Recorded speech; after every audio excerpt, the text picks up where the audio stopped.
Hey there, Nation, and welcome to the show where we help you to play miniatures wargaming on a budget. It is I, Commander Cheapskate. We're back in the episode of Cheap Shots, the series that helps you to save money on your miniature wargaming hobby. And on today's episode, we're going to show you guys how to quickly and, more importantly, cheaply paint up a team of Ork Kommandos for Warhammer 40,000 kill team.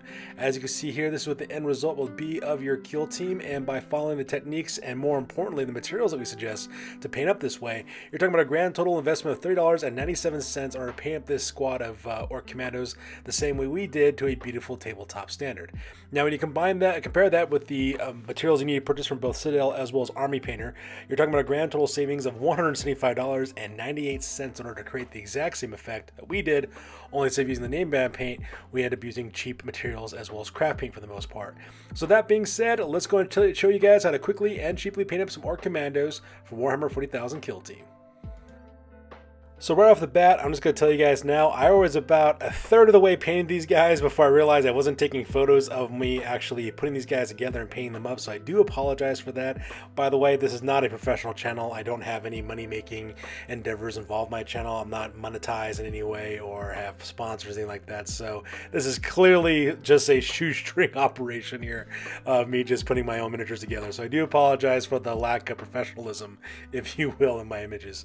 So first of all, the thing you got to do, of course, is to assemble your miniatures real quick, so you can assemble them any way you want to. I decided to make all these guys have masks just to make them look really cool, because I plan on using these guys not as Ork Kommandos for Warhammer 40,000 kill team, but rather as Ork Venators in Necromunda. I plan on using these guys as a Venator bounty hunter gang. That's why I'm planning on using these guys. So once you guys have your miniatures assembled the way you want to, the next thing you want to do, of course, is to texture your bases. Now for me, my cheapskate method is revolving just some cheap wood glue I have lying around the house, as well as some sand from my backyard. What I do is I actually paint the actual bases in a thin layer of wood glue. I then dust it with sand from my backyard, let it dry, and then what I do is I put a slurry on top of it, which is a combination of 50% water, 50% cheap wood glue, and I apply it like a wash all over the texturing and let it dry. And when it does, it creates a nice airtight seal to make sure that your miniatures texturing isn't going anywhere. And that stuff is all absolutely free because these are materials I have lying around my house. Now, if you want to use exactly the same thing, but you have to use Astro Granite from Citadel, which would cost you $7.80 in order to do that, which is 780 times more than the free stuff that I'm using for my house. Once you get done with that, you can prime your miniatures in Rust-Oleum flat white primers, cost $3.99 from me from my local Walmart. You could use Corax white spray from Citadel, which costs $17. And once you're done with that, now you start working on the flesh of the miniatures. For all of the orcs, I paint them all exactly the same way with 2 thin layers of apple barrel palm green, which costs 50 cents at my local Walmart. It's a nice, beautiful, vibrant green color, and I apply that on all the flesh that's being exposed for these commandos. The Games Workshop equivalent to this would be Militarum green, which costs $4.55. And then from there, what I do is I create a dry brush real quick using lime sherbet by Apple Barrel Paint as well. That costs 50 cents at my local Walmart. The Citadel equipment would be Cyberite Green, which costs $4.55 for that color. Now, the dry brushing is really nice because what it does, it creates the illusion of depth in your miniature by having the highlights being highlighted with your dry brushing while the darker color stays in the recesses of your miniatures. This creates the illusion of depth in your miniatures and also makes it a little bit more three-dimensional in the way that they look. So now that we're all cut up now, what we're going to do is work on the trousers for these miniatures. As you can see, I split up this group into like small little teams of like 3 to 2 guys using different colors in order to paint up their trousers, so that way we create a little bit more color variety in these miniatures. For the 3 guys on the left-hand side, I use Anita's Acrylics Moccasin Brown, which costs 65 cents at your local Hobby Lobby. The equivalent color to this would be XV88 from Citadel, which costs $4.55 for that. For the guys in the middle there, those 3 guys, I use Burnt Umber by Apple Barrel Paint, which costs 50 cents at my local Walmart, as opposed to Wildwood, which costs $78, made by Citadel. For the guys on the right hand side, the 2-man team there, I painted their trousers 2 thin layers of Anita's Acrylic Taupe Gray, which costs 65 cents at my local Walmart. The equivalent color to that would be Rakarth Flesh from Citadel, which costs $4.55 for that pot. And then finally, the last guys on the right hand side, I used 2 thin layers of Folk Arts Birch Sienna, which costs me 75 cents at my local Walmart. And the equivalent to that for Citadel would be Doom Bull Brown, which costs $4.55 for that color. And the reason why we're doing this is because the brown contrasts nicely with the green that these guys have for their skin, and at the same time creates a little bit of color diversity in this kill team. The next step, of course, is a dry brush, and these are for all the guys whose trousers will be painted in Burnt Umber, as well as Burnt Sienna, as well as Moccasin Brown. We're going to use Territorial Beige by Apple Barrel Paint. You can get this stuff at your local Walmart for about 50 cents. Just do a really quick dry brush for this all over the trousers that we painted earlier. The Citadel equivalent to this would be Baylor Brown, which costs $4.55 for that product. And now that we're done painting the trousers, next thing we're going to do now, we'll start painting the shirts these guys are wearing. So these guys are quite interesting. They're wearing a combination of vests as well as t-shirts for the most part, as well as long sleeve shirts. So once again, I broke these guys up into smaller elements to create some color variety in our team. For one of the boys, as well as the knob that leads this group, as well as the guy who armed with the rocket launcher, for their tops, I painted 2 thin layers of pigment paint by Apple Barrel Paint. You can get this on my local Walmart for about 50 cents. The equivalent to this would be Eshin Gray by Games Workshop, which costs $4.55 for that. For the guy with the breacher boy, as well as the guy with the machine gun, those guys, I painted their shirts in 2 thin layers of English Ivy Green for 50 cents on my local Walmart. The equivalent to that would be Vulcan Green by Citadel, which costs $4.55, which is about 9 times as much. For the sniper guy, I used a thin layer of Holly Branch, 2 thin layers of Holly Branch by Apple Barrel Paint. That costs 50 cents for that color. Caliban Green would be the Games Workshop equivalent to that, which is about 9 times as much with $4.55. And then lastly, for the last 4 guys that I have, I used Anita's Acrylic Taupe Gray once again for these guys to create there for their t-shirts as well as their tank tops. And once again, we talked about what that color was worth as well. And once you put those 2 thin layers on, we can start working on some more details. In this situation, what we're going to do is we're going to dry brush the shirts that we did in green, both in the Holly Branch as well as the English Ivy Green. Once again, it's a really quick dry brush with some lime sherbet to create some contrast with those base colors to create those highlights, and it looks really awesome on these miniatures. And then from there, we continue on with the rest of the leather goods for these guys. So what we ended up doing is taking things out like boots, for example, harnesses that some of these guys are wearing, some of the gas masks these guys are wearing as well. We just put down 2 thin layers of pigment paint for all the parts that we wanted to be black. So, for example, the boots and the knob, for example, as well as his vest that he's wearing. I got a little scuba diver guy in the back, as well as another guy with like a balaclava in the back with the comms guy. I got another gas mask guy with the guy with the sword. So whatever the case may be, just put 2 thin layers of pigment and then ready to move on for our next dry brush. So for all the elements that we painted in pigment paint, we're going to dry brush that in a thin dry brushing of Pale Gray by Folkart. You can get this at your local Walmart for about 75 cents. The Citadel equivalent to this would be Ulthuan Gray, which costs $4.55. We're just going to do a quick dry brush all over the pigment that we did. So for the shirts, the boots, the masks, some of the leather harnesses these guys are wearing, as you can see, he's catching a lot of those details we couldn't see earlier from the 2 thin base coats that we put earlier. And at the same time, it creates that illusion of depth in our miniatures as well. So the rest of these guys, like the straps of their backpacks, for example, we decided to pick those out in 2 thin colors as well. We decided to use Burnt Umber as well as Territorial Beige. We put 2 thin base coats on the shoulder rigging as well as the harnesses that these guys are wearing with their rucksacks, as well as their mag pouches they have around their arms and their legs and things of that nature. Just pick those out into just 2 thin colors, and then from there, already move on to some more of the finer details like the gas masks and the helmets that some of these guys are wearing. So for 3 of the guys on the left-hand side, for their masks as well as their helmets, I decided to pick down 2 thin layers of English Ivy Green rather than the left-hand side. And for the other guys, I decided to pick up their helmets and masks in 2 thin layers of Holly Branch as well. And as you can see, we're only using a handful of colors for these miniatures, but we're creating a nice variety of different colors and different looks for all these miniatures, which is the appropriate way to paint up orcs. I mean, you can kind of create some kind of uniformity for orcs, but in the great scheme of things, uniformity is not exactly a thing that orcs really use all that often. I imagine that their futuristic brethren do not use exactly the same colors. They don't use uniformity just like their fantasy counterparts don't either. I mean, your orc is their own person with their own like kind of unique look, but the colors that we're using kind of creates this idea that they're a squad, even though they have some flexibility of what they look like while they're wearing in that squad. And of course, we just dry brushed the masks and the helmets that we did earlier in those different shades of green with, once again, lime sherbet to catch those details and also create that illusion of depth in the miniatures by creating highlights. And now that we're done with that, time to work on the rucksacks. So for these commandos, we decided to break these guys up into squads of 3, is what I decided to do. And the reason why is because the burner boy in the back who's got the backpack with the gas can, he's not going to have a regular rucksack, but the rest of these guys do. They have these really cool looking tactical bags that are covered in bullets and other weapons and explosives and all kinds of stuff. So for 3 of these guys, we painted their rucksacks 2 thin layers of English Ivy Green. For the other guys in the center, for 3 of them, we painted up in Moccasin Brown by Anita's Acrylic. And for the guys on the right hand side, put down 2 thin layers of painted paint by Apple Barrel Paint. And once we get done with that, the next thing we do, of course, is a dry brush. So regardless of what color we decided to paint the rucksacks in, we decided to dry brush them all the exact same color, which is Pale Gray by Folkart, for one very simple reason, and I was just too lazy to use other colors. I figured gray would do a nice enough job to create those highlights. It has that kind of dusty, kind of ash waste vibe to these guys, and it all at the same time looks really incredible when you get done with the dry brushing, and I'm kind of a lazy painter, so that's exactly what I did. So the next color we actually use on these guys, and this picture is kind of a little bit misleading because you see some other colors in the background. I just were too lazy to put those away, so I do apologize for that. But the main color that we're going to use now to accent all these guys is red. We're using Cornelius acrylic True Red. You can get this at your local Walmart for about 65 cents. The Games Workshop equivalent to this would be Mephiston Red, which costs you $4.55 for that color. And what we're going to do is we're going to pick up a lot of the red elements on these guys. Now, as weird as it may sound, these guys actually have quite a bit of red elements on them. Things like their weapons casings, for example, for all their guns. They also have like these wraps around their wrists and around their knees, as well as elbows. I picked those 2 thin layers of that. These guys are also carrying a ton, I mean a ton of explosives on these guys. These guys are packing things like grenades, sticks of dynamite, gas cans, all kinds of different things. So because that, for all those explosives that they're wearing, especially the dynamite that they're carrying, I painted that in 2 thin layers of acrylic and Nita's acrylic. As you can see, this color actually pops up quite a bit throughout the entire mob of guys, especially the gas can for the burner boy in the back as well. So I did exactly the same thing for him. And that red color is kind of nice because it kind of sticks out. It contrasts nicely with all the different greens and browns that we're seeing. At the same time, it also kind of unifies this group as a team, which is actually kind of nice. So now that we're done with all those red elements, the next thing we need to do, of course, is to dry brush. In this case, we use Tropic Orange by Apple Barrel Paint. You can get this color at your local Walmart for about 50 cents for that. Just do a real quick dry brushing all over that Nita's acrylic. Does a beautiful job of creating those highlights.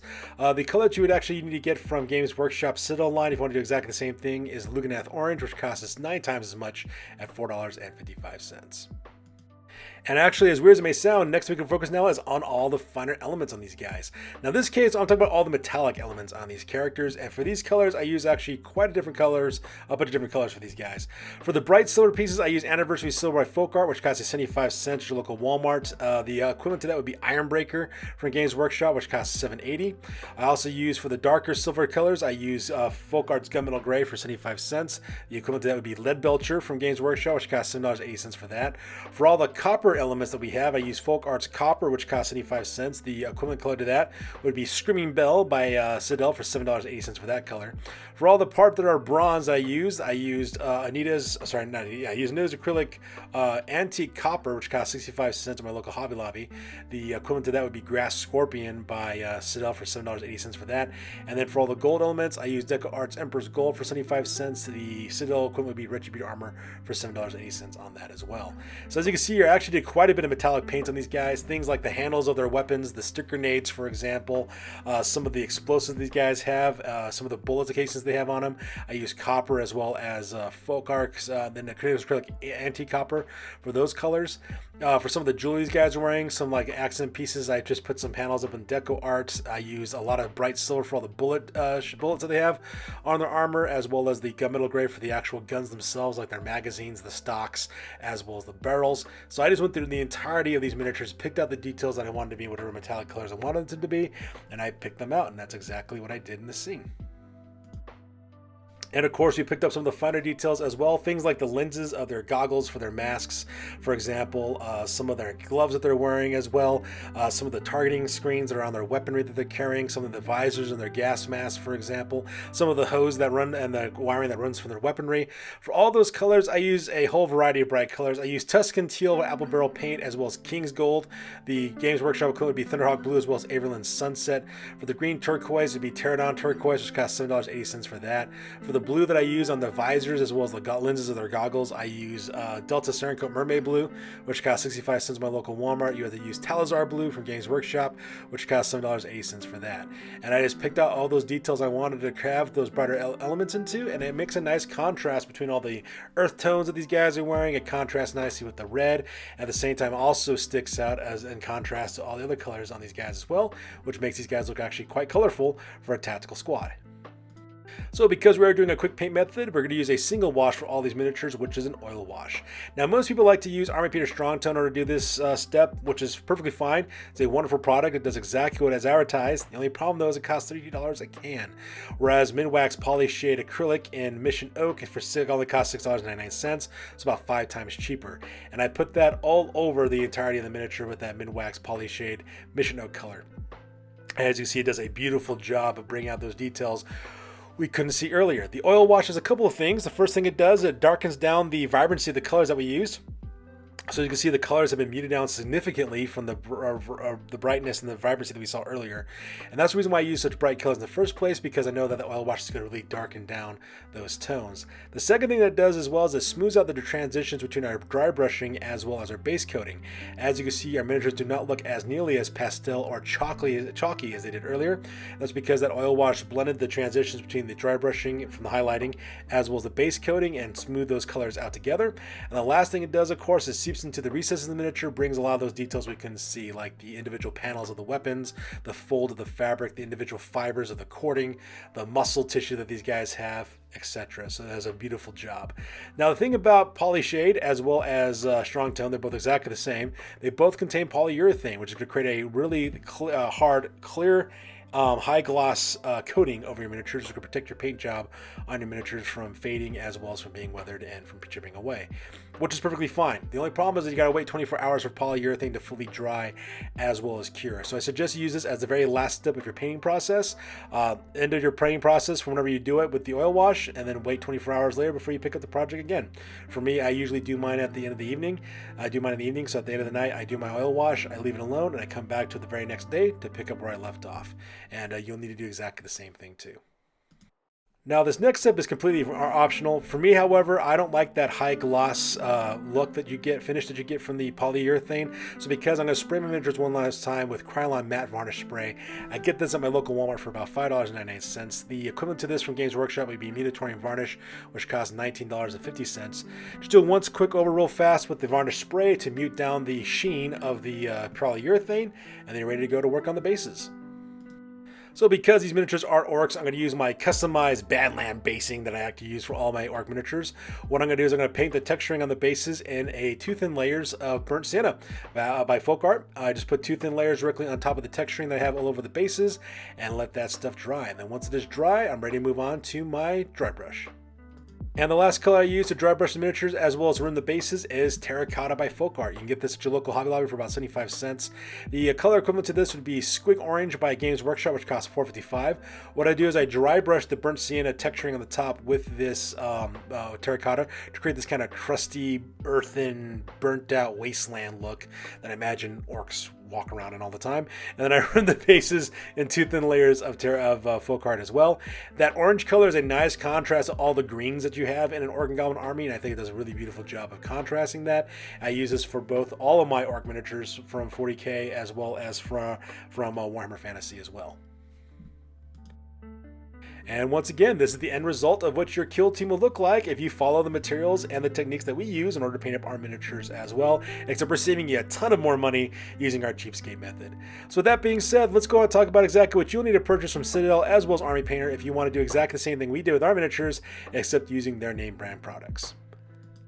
So, assuming you're purchasing everything for the first time from Citadel as well as Army Painter, these are the materials you need to purchase in order to do exactly the same thing we did with our miniatures. You'll need to buy a can of Corax white spray, which would cost us $17, as well as a pot of Pterodon turquoise, which costs you $7.80 for that. And then afterwards, you need to buy a pot of Thunderhawk blue, Averland sunset, Militarum green, Vulcan green, Caliban green, Luganeth orange, Cyberite green, all those costing $4.55. You also need to buy a pot of Wildwood, which costs $7.80 for that color, as well as Baylor brown and Eshin gray, which also costs $4.55 for those. You'll need to buy a pot of Talazar blue, which costs $7.80, as well as Mephiston red, VXV88, as well as Rakarth flesh, all of which cost $4.55. From there, you need to buy the metallic colors Brass Scorpion, Lead Belcher, Screaming Bell, Ironbreaker, as well as Retributor armor. All those cost $7.80 for those. You'll need to buy a pot of Doom Bull Brown, Squig Orange, as well as Ulthuan Gray, which costs $4.55 for those colors. You'll need to buy a can of Army Painter Strong Tone for $32 to do your oil washing, as well as a can of Mutatorium Varnish for $19.50 to create that matte finish. And if you want to texture your bases, you'll need to buy a pot of Ashen Granite, which costs $7.80 for that. Now, assuming you're purchasing everything for the very first time for the Citadel Army Painter method, you're talking about a grand total investment of $206.95 to paint your miniatures up exactly the same way we did, only using their products. Now, when you compare that with the Cheapskate method, which is $30.97, you're talking about a grand total savings of $175.98, which is not half bad. So there you have it. This is how you guys can quickly and more importantly cheaply paint up a kill team of Ork Kommandos for your games of Warhammer 40,000 kill team. You could also use exactly the same technique for your own orcs in Warhammer 40,000 if you want to, or for Gorka Morka, or for whatever you want to use them for. For these guys, are going to be used as Venator bounty hunters in an upcoming Necromunda campaign, so that's exactly what I'll be using these guys for. So there you guys have it. As always, please feel free to like, comment, and or subscribe. Your guys' input is invaluable to us as always. Also check us out on Facebook, Instagram, as well as blogger.com for all the latest greatest hobby news related to this channel. That's good for those of you guys. I will catch you guys next one. Peace out and stay classy.